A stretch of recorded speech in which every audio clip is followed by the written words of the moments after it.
First, maybe before Andre goes into the details, there was no benchmark. Yeah. Absolutely no benchmark. So that was interesting because we could really create something. We were not limited by any knowledge. Very often we're limited by some knowledge and we try to extrapolate, to optimize. Here everything had to be created from scratch. And that was also great for our engineers because they had the impression really to invent and to create. It was limitless in the beginning. Of course, then it narrowed a little bit because we had to make a design freeze. So we started by building up a simulator, not a flight simulator, but a tool which simulates 24 hours flight of such an airplane. So how much you collect, how much you use, the aerodynamics of it, all the flying characteristics.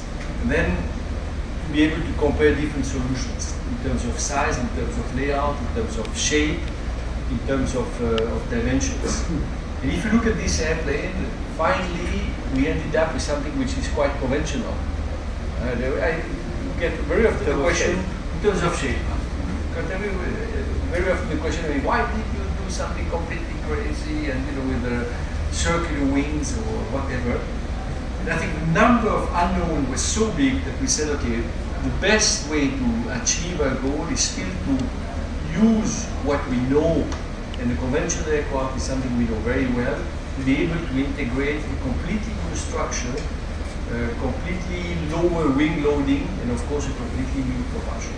So that was the way we approached that. And then we had a weight which we had to divide, the weight budget which we had to divide in different components. Well, some of them are given. Of course, we worked on batteries. We improved the batteries with the manufacturers. Try to improve the solar cell, but it's very quickly it's a given. I mean, you can't change much over a period of 2, 3, 4, 5 years. So the materials, that's where maybe you have the most flexibility, and that's where we put the efforts. Did you find yourself at any point when doing these simulations, doing these equations, coming to basically a roadblock where you said, okay, and the propellers have to weigh -5 pounds apiece?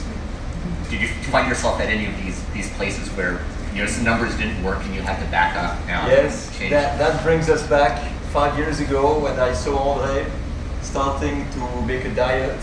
to know for 2 years in the beginning when he was really involved in the calculation of the weight, he wasn't eating anything and he was getting skinnier and skinnier. Yes, yeah, the ideal pilot is sitting up here. I got my minimum weight. Yeah, okay. Right. I have to say I was a little surprised in terms of trying to minimize weight, maximize aerodynamic efficiency, that you did end up with what looks like a fairly conventional planform, as opposed to some of the early human-powered flights, which was a canard, where with the conventional aircraft, your tailplane is actually creating a downforce, decreasing your efficiency. But for us, the main word to fight was drag. Sure. And this airplane has the lowest drag that was possible to obtain. So of course, if you put a double-decker, you create twice as much drag. Of course, you also create shadow for the solar cells on the bottom, so on the lower wing, so it's useless. But all these type of things, also inflating a helium balloon on top of it to increase the lift. Okay, you have more lift, but you have so much drag that at the end, you get all your batteries empty before the end of the night just to try to move 8 knots forward. So it's useless. So at the end, what the engineers came out with was this shape that gives the best sink rate ever of a flying machine. It's less than a foot per second sink rate. The best competition gliders have a little more than 1.5 feet per second. So this is energy saving. This airplane needs so little energy to stay airborne, and that's how we can make it through the night. Okay. But just to answer your question, your point before, what we try to get is almost zero lift on the tail. Because of course, if you have lift, you have drag. So that's the reason why I didn't opt for canard solutions or double deck or whatever. That you try to have one long wing and only one induced drag, and that was also the design criteria there. So what's it like to fly? You wanted to ask that question since the beginning. Huh? Oh yeah, yeah.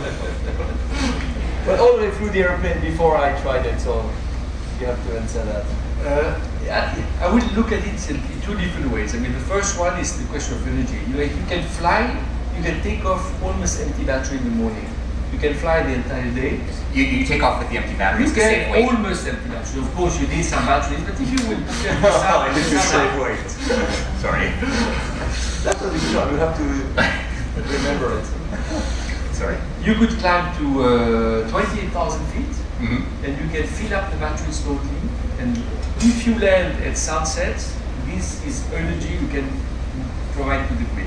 So you have the benefit of flying 12 hours and producing energy at the same time. So that's a strange feeling. That's really unusual for me. But in terms of flying, that's an airplane which has two personalities. When the air is extremely calm, that's an airplane that you can fly with two fingers. It's extremely smooth.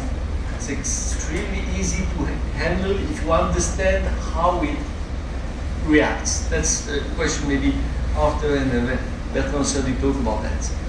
But when it starts to be turbulent, you need a lot of effect of the flight controls, and of course, as they are not assisted, you also need a lot of effort. So when it's turbulent, it's a big fight.